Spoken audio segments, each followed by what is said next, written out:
So I have both of my DR60s. I have other ones put away in a hutch over there. I have this camera going, that camera going. Hi. And this is for Travis Walton. So I've read Fire in the Sky by Travis Walton. My friend Dennis Stone also read this book. I've seen his interviews and things like that over the years and again today. And Dennis and I are reaching out to Travis to, quite frankly, I've had a lot of similar experiences as him, especially with what I'm capable of doing to communicate with these beings that call themselves Pleiadians, Arcturians. They've spoken of the Greys. They've spoken of Betty and Barney Hill to me. You can see that in documentaries on here. They've spoken of Anunnaki. They've spoken of a lot of the global events that are taking place right now. A lot of things they've told me have come to pass.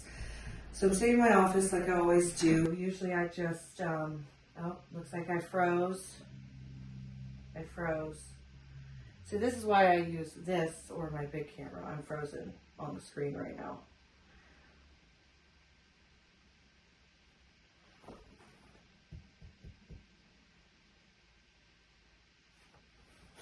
Come on. Hello.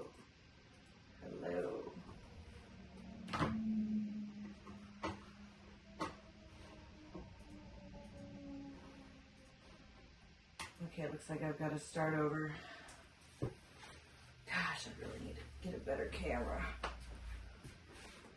Alright, I'm going to stop this. Look at this. Totally frozen on there. Try this again. People don't understand why I just don't want to deal with this shit.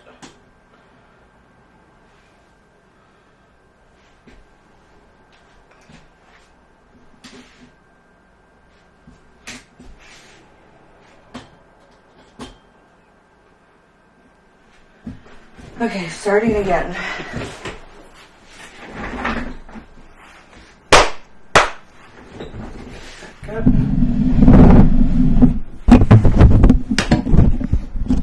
Starting now. Okay, it froze on me. So I was talking about how Dennis Stone and I, Amelia Bussey, read Fire in the Sky from Travis Walton. I am going to ask these beings, these extraterrestrials, aliens, whatever is communicating, through the frequency of just regular old voice recorders on this camera, this one, and that one. And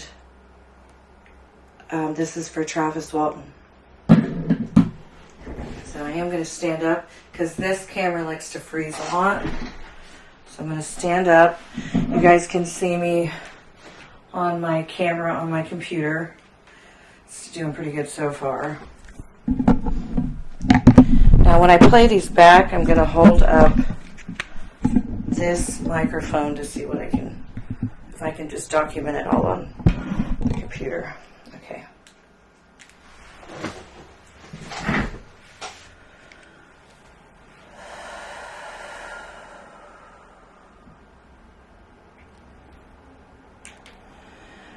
Good morning, angels, protector, and the eight.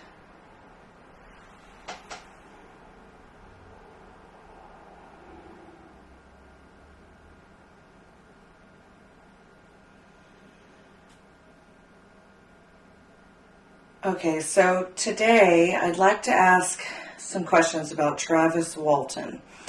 Can you tell me exactly what race, species of aliens abducted him, please?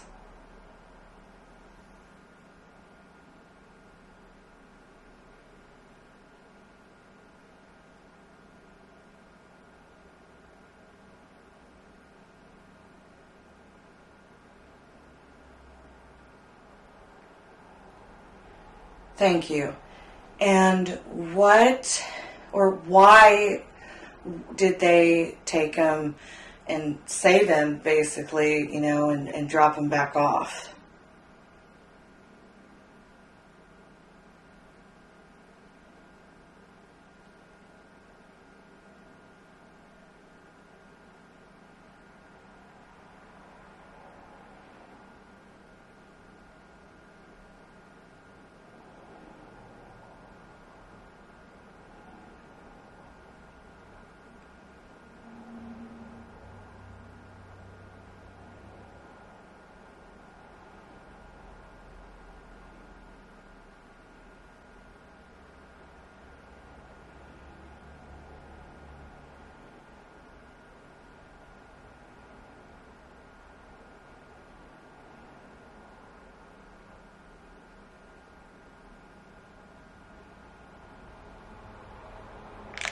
Thank you. So I stopped both of the voice recorders. You can hear in the room the traffic going by outside, me breathing. I try to hold my breath, when it's recording. These are just voice recorders. There's no BS AI. I don't even know how to use that. There's no radio. Froze. That just froze. Note to that camera. That just froze.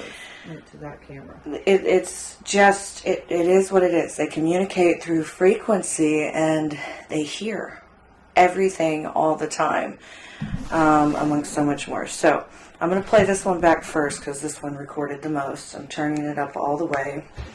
And what I'm going to do is, you guys can see how difficult it is. That's why I just use my camera to just record this, but it's hard when I got to do all this. Okay. Good morning, Angel Protector and the 8.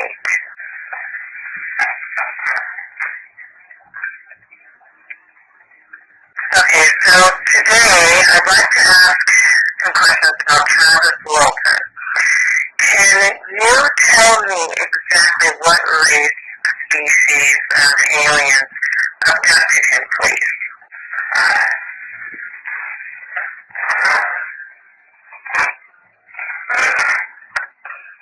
Thank you. And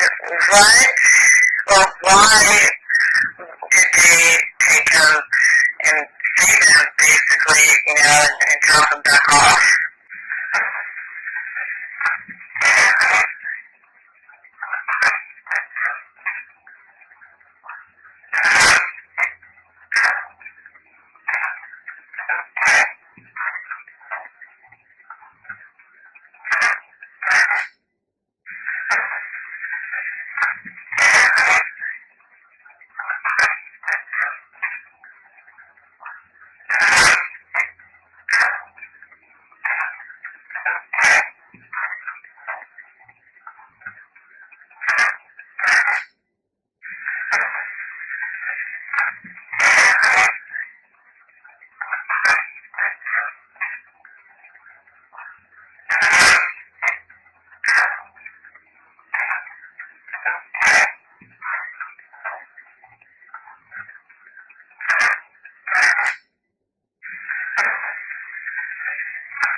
Okay.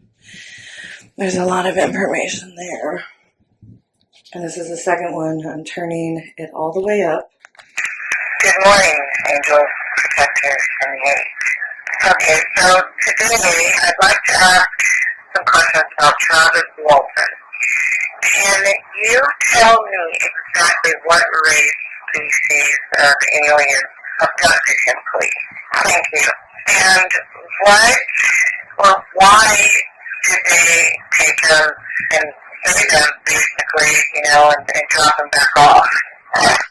Yeah, I knew that one didn't get very much. Okay. Okay, so now I'm going to come over to my computer over here and analyze that because I can only make out some of it. So, here we go. I'll let you guys see this part. Put it all over here. Change the table. I really need a better computer. So, alright. And then you can see here, if I zoom in, pull this down. Alright, let's see what they said, and if, more than likely I'm going to continue this conversation, and this is, I would just do this all day for hours and across 48 states for so many people who've had these experiences like myself, Travis, Dennis Stone. So here we go. Now I'm going to airdrop this over to my computer. Airdrop.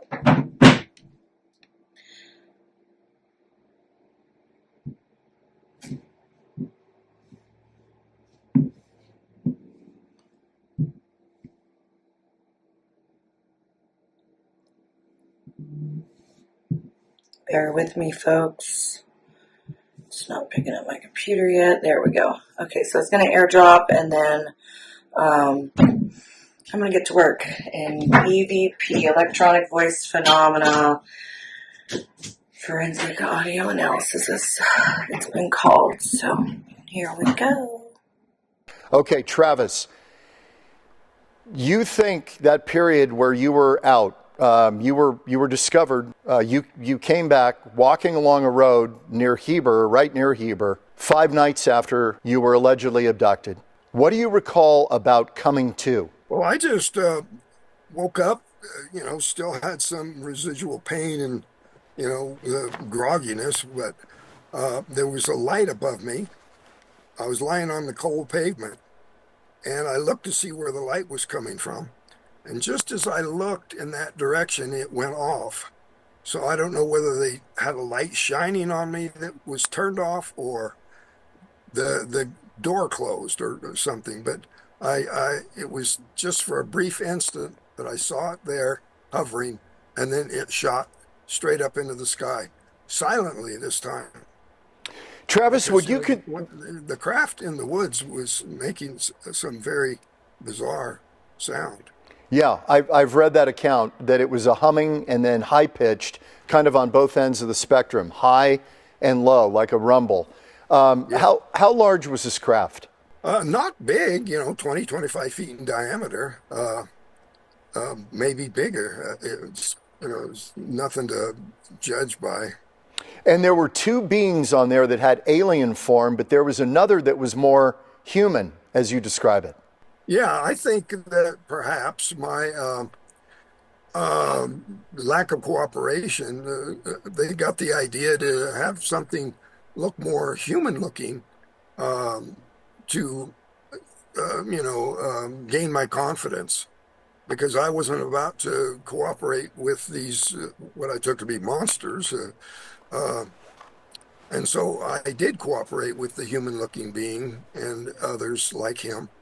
Now, I don't know whether they somehow are in association with beings that look human or were able to simulate that appearance, or even had some relationship with some Earth-based agency. But I was only too eager to go along with them. Travis, it's been 50 years. Whatever happened to you that you think happened to you, that you claim happened to you, have you suffered any ill health effects in those intervening years? Well, I was certainly very anxious about that possibility, but it turned out to be quite the opposite. For, like 20 years, I didn't call in sick to work a single time. And I was working like 12 hours a day just to sort of shut out the memory. Travis, what have you been doing in those years since? You were on that logging crew when you were 22 years old. After all this broke, how did you continue your life as you knew it? Well, I made myself go back to work in the woods, to face it. I took, my wife with me and weapons, but I built up the courage to where I could go back again. And then eventually I just went to work here at the local paper mill. So that's what you've been doing in the years since. This never escapes you, though. This is your story. This will be the first line someday, sadly, in your obituary. I mean, it's the most documented that I can think of alleged alien abduction. Yeah, and six other men standing by that story. At least that's the status today. It happened, and by every measure that you could judge by. There is already strong evidence that can't be explained away in Senator Barry Goldwater's own home state of Arizona. The evidence revolves around an incident that took place in the Sitgraves National Forest. It was in this location that a young woodcutter named Travis Walton was abducted by a UFO. The UFO was witnessed by 6 of his fellow workers. There were 7 of us on the way home from work. We were riding down a dirt road in a pickup, and we saw an object hovering off to the side of the road. It was a glowing disc-shaped object. It was about 90 feet away. It was hovering about, I'd say, 15 to 20 feet off the ground. I got out of the truck and went closer. I raised up and turned to go. And then all of a sudden, the object apparently blasted him with some sort of a ray or bolt of light or something. I felt a numbing shock and lost consciousness. And that was the last I knew until I woke up aboard the craft. When I saw this bright, blinding light, I turned back just in time to see Travis flying back through the air. He hit the ground about 10 feet or so from where he had been standing. At that point, with the blast that the saucer had given him, it was such an incredible thing. It was just unbelievable. I was in an instant panic. The guys behind me, somebody says, "Get the hell out of here." So I hit the gas, and we took off down the road. Mike Rogers and the other 5 witnesses returned only to find Travis missing. After they told their astounding story to the police, they came under suspicion of murder. An intense search for Travis Walton proceeded for 3 days, using a large posse, dogs, and helicopters. They were unable to find him or any signs of where he was.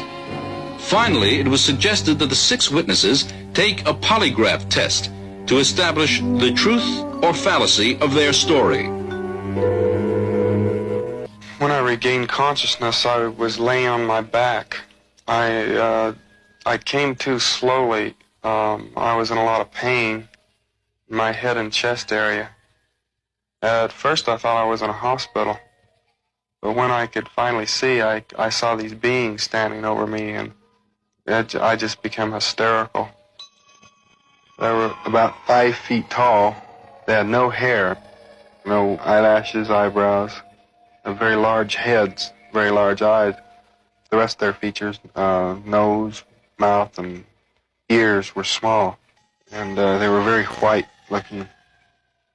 I knocked them away from me and jumped off of the table there, and they started to come toward me. I grabbed an object off of the bench there and threatened them.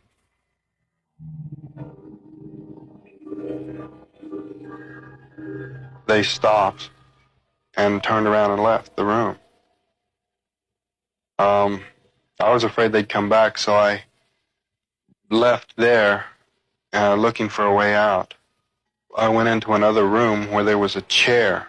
There was some kind of a projection or some kind of a viewing thing in this room where you could see a map of the stars. A man came in while I was trying to find a way out there. And this was a human-looking person. They had passed in a crowd, this individual, and on Earth. He was bigger than me, taller, and more muscular, a very large individual. I went up and tried to talk to this guy, and he didn't answer me. He led me outside of this craft that I was in, which was apparently parked inside of a large room or a building or a larger craft, and led me out of this room into another room where some other beings like himself put me unconscious. When I regained consciousness, I found myself laying on the roadway. I saw a craft hovering there that just sat there for a second and just shot straight up. That's the last I've seen of him. I ran down into the town there and called my family, and they came and got me. I thought we was going to go to jail for murder. That day, we were a little behind, so we worked until it was starting to get dark. We loaded up the equipment and hadn't driven very far when we caught glimmers of this glow coming through the trees.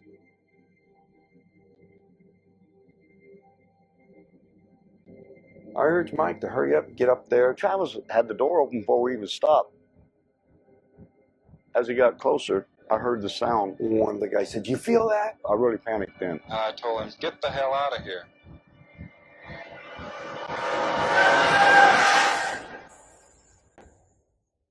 It didn't come directly to me, it came to a deputy sheriff. Three of us volunteered right away to tell him what had happened. Sheriff Gillespie definitely didn't believe it. He says that we better be certain because we can get in a lot of trouble. When we went to search the next day, they split us up. And the whole time, the deputies asked me, if you just tell us where the body is, we can all go home and get this over with. We're talking about 100 people combing through the wooded area. Nothing turns up. All week long, I've been hearing they're going to set it up to make you guys look guilty. We're a rough-looking bunch then. Some of us have been in trouble with the law before. And y'all ain't never going to come out of that jailhouse. We couldn't get out. I tried to sneak out the back door the day of the polygraph test. I was scared to death. On top of that, you have media. I literally would be on 2 telephones at the same time. We even got some cooks in here now that's coming in and out to see the freak show, as they call it. Everyone descends. I just wasn't going to stand there and listen to it anymore. Granny says, "This is Travis. I'm back. I need help." When I did hear that he had been returned, it was almost as unbelievable as the original thing. I just looked at my mom and says, "I told you we didn't kill him." Travis Walton reappeared after several days with a bizarre story about a ride in an unidentified flying object. People were desperate to explain it away. Why are you sticking up with Travis for all this time? You know this really didn't happen. What happened to Travis after we took off in that truck, I can't tell you. I hated Travis for a long time after this. My whole world just tore up. But I believe every word Travis said about it. He's never lied to me about nothing. It's a net negative. We lost our jobs in the immediate aftermath. And now you're not able to talk about it with anyone because you know that they're going to laugh at you, they're going to look at you like you're crazy. But if you don't come out and tell your story, somebody else is going to tell it for you. There's a degree of responsibility. Certainly I have to accept the bad. If I can direct what's happened in a way that I can make something good happen in the world, I'm looking for it.